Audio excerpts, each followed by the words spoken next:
Fire. Fire for fire. Fire. What is this? Japan just exposed the UN! I would say the UN is political, but I also think the UN has some fucking dumbass fucking opinions, bro. Back in 2024, the UN made a report that claimed Anime that is manga and bad. anime promotes gender stereotypes and violence against women and children. Pretty ironic considering that the anime and manga medium actually has Yeah, but then we let Cuties, the show about kids twerking their butts, and it's literally the most abhorrent thing I've ever seen in my entire life. They let that pass. Yeah, interesting. less gender stereotypes That's than Western okay, media 'cause does, it's but in the okay, West. UN. It's also ironic don't like for the another East. reason, which is just disgusting, because the UN peacekeepers have been accused of doing things that I would never be able to even say on YouTube. This is to say that the UN is a very corrupt and morally bankrupt organization. But the UN is in the news once again in anime circles over the last 24 hours or so, because now they decided to hold this interview with the mangaka of Witch Hat Atelier, to which Kodansha has... Isn't that a really popular? It came out just recently. It's a really popular anime. I heard it's good. Also been promoting this interview. The United Nations interviewer really tries to push this narrative that female mangakas don't really exist and are only now starting to become somewhat of a thing. It's very clear that, as usual, the UN is operating in bad faith and once again trying to push specific untrue narratives onto the anime medium. It's unfortunate that the manga of Witch Hat Shirahama has even played into their game by giving them this interview. However, many people across the world are calling out the UN and Kodansha for this, which resulted in Kodansha going on a mass blocking spree where they seem to have blocked almost everyone who pointed out the hypocrisy going on here. But let's take a look at what some people from Japan specifically are saying about this. Oh my lord. In response to anime updates talking about this interview news, this account says, "There's a misunderstanding here. Women manga artists have been quite numerous since the 1970s. There are Sailor Moon, the really famous ones, friggin' Demon Slayer, Full Metal Alchemist, I believe, is drawn by a woman too. Yeah.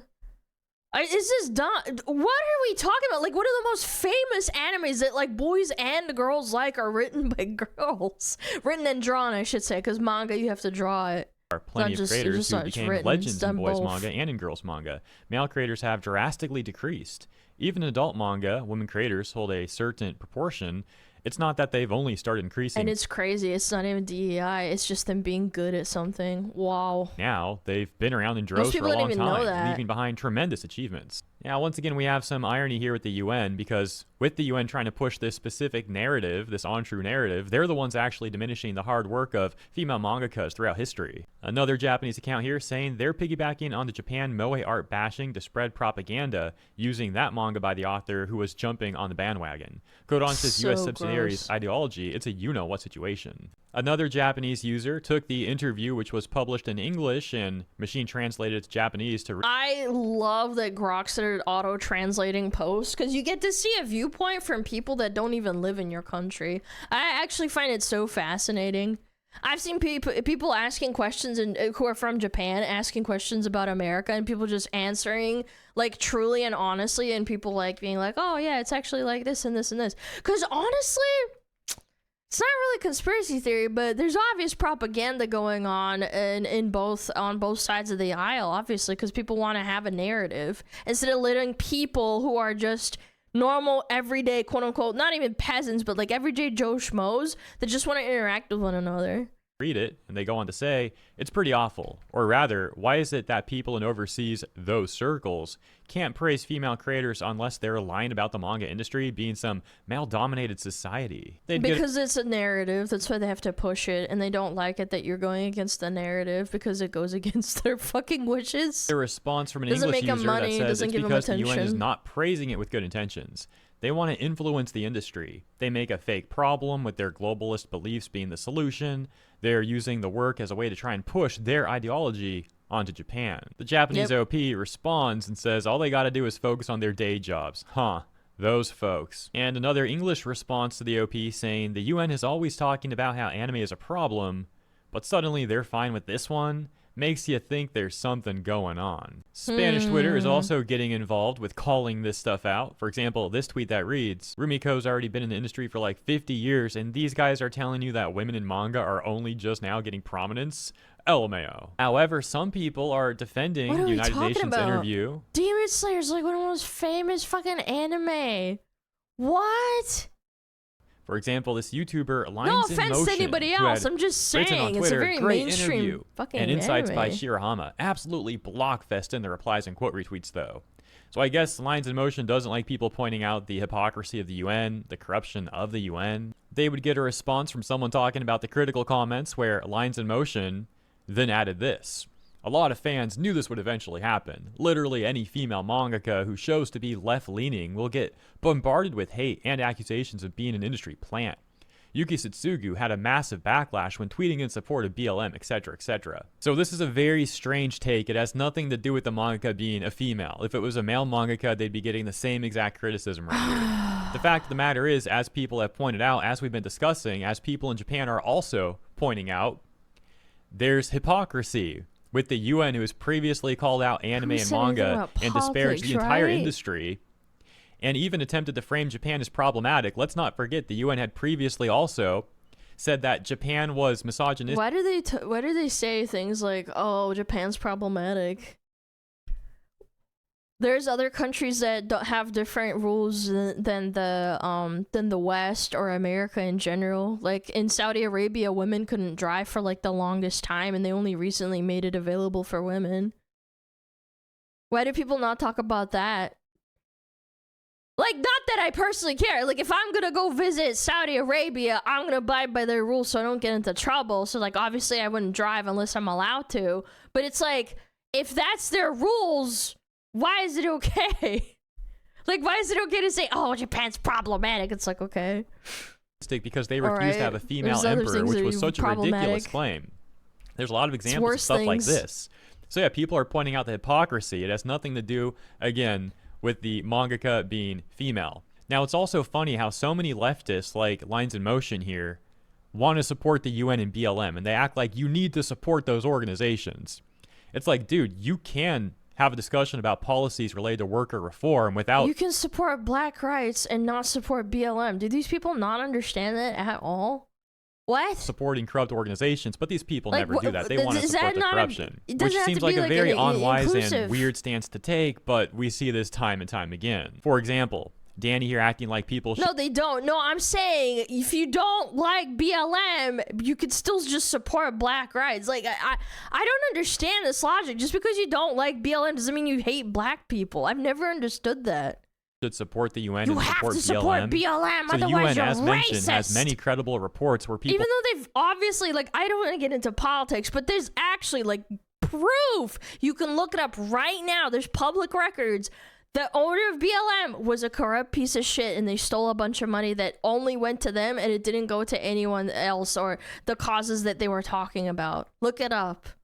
Talk about the horrible things that their members have done in various countries to women and children. And BLM, they've taken money from black communities. They have actually taken money out of black communities and redistributed that money to wealthy elites. For example, one of the top members of BLM, one of the co-founders, was a African-American woman who took some of the money earned from BLM and actually bought multiple $1 million+ mansions. The millions that's all on public record. They got into trouble for that. She took from BLM donors. That should have went back to black communities, but instead it went into her pockets. She said, anyways, nah, that's fuck Lines in that. Motion for you. Moving on to the next part of the video. As we have another viral tweet here from Spanish Twitter criticizing this interview. It reads, the animosity toward the author of Little Witch Atelier doesn't stem from having a different ideology, quote unquote, but from a direct act of aggression. By the way, they meant to say Witch Hat Atelier, of course. In that interview, agreeing with claims like manga is a medium dominated by men, or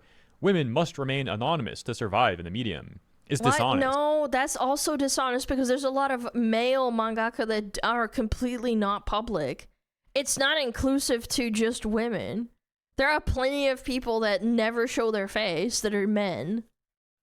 And erases the history and work of... Literally, you're just a tourist. You don't know what the fuck you're talking about. Like, I am an anime and a manga fan, but I would say I'm not like a fanatic. Like, I don't know every single thing about manga and anime, but like even that surface level fact, like I know. I feel like most people know that. There are a lot of people that just use mascots to represent themselves because they want to remain anonymous. Multiple important mangakas just because you're being spotlighted as a... And it's not even because of harassment sometimes. They just want people to focus on the work itself, which is so based in just Giga Chad. That's like aura farming, honestly. But like the point is, like, they want them to focus on the art rather than the person behind the art. Good example. What would be the goal of supporting those narratives if not to appeal to a certain type of people and organizations? It's such a blatant lie when you've opposed those discourses yourself in the past, and that's what rubs people the wrong way. This is not to mention that the UN has been a pain in the you-know-what for the anime/manga industry, with all the pressure they've applied to censor it. In that sense, people see the author's collaboration with them as a betrayal. I'm not commenting on the manga itself since I haven't read it, and honestly it looks like the author is a good artist. I wouldn't rule out the manga being a 10 out of 10 or something like that, but let's not play dumb. Promoting the anime is sexist discourse in big 2026 is tiresome. It is very and it's obvious you're going to get pushback for winning sponsorships with that kind of tactic. Madam Savvy also getting involved here, saying, looks like Kodansha is fully UN and WEF integrated, including a number of screenshots. On the first page from their website on sustainability, they talk about things like... Be the steward of freedom and diversity, except when it's involving Japan. Oh, we love diversity, but except those damn Japanese. Wanting to bring anime and manga to a global audience worldwide, and to be the steward of things like freedom and diversity. And when you look at that, they also go on to talk about how in 2020, Kodansha became a member of the United Nations SDG Media Compact.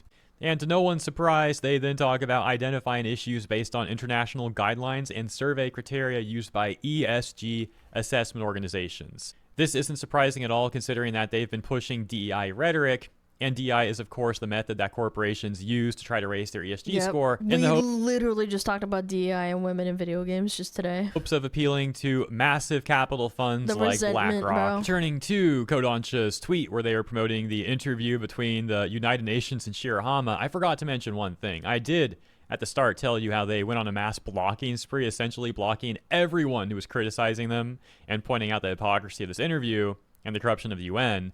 But they also ended up shutting down their responses as well, locking down their responses entirely. That's the latest, everybody. Thank you for tuning in. I hope you have a wonderful weekend. Look forward to seeing you in the comments and in the next one. Of course, naturally. What a surprise. Yeah, no dissenting opinions, no disagreements allowed. And again, if this was Reddit, they would lock down the thread and only let through posts that people agreed with. And it would be like, guys, everybody agrees with me, guys, right? Like on Twitter, this is why like people say, oh, I hate Twitter, this and that. At the very least, you can't like permanently delete or hide or quote unquote like moderate on Twitter. And I think that's why it's like the more successful platform in a lot of ways. On Twitter, you can hide replies, but the funniest thing is that hiding replies almost has like a Streisand effect. Like you'll hide the replies, but people can still go find them. If you know how to like, you know, click the button and be like, look at hidden replies. Yeah, people can still view them if they go out of their way. And it actually shows more guilt of like, oh, I'm hiding this post because it doesn't make me feel comfortable. Yeah, locking replies. I mean, at least, I don't know. It's just funny to me. It's just so fucking stupid. Hiding replies automatically means you lost. It depends on the context, because like people don't want people to fucking talk about stuff that's irrelevant underneath certain posts, but like most of the time if there's a bunch of comments and then it's locked, I would say that's like a 9 out of 10 times you're just a loser, you lost. There's a recent emergency disaster fund. I say they stole $1 million for what, the UN? That's crazy. Hiding replies is seen as surrendering. Yeah, I mean, I think it's cringe. Funny UN. How does the UN give funds? Does everybody just pay money to them? Is it my taxpayer dollars that they get put forward on that? I wonder. Yes, wow. All nations pay into it, and I don't even know where they're going. Mostly US. God damn. I'd say it's mostly US and Europe. Fire, fire, fire.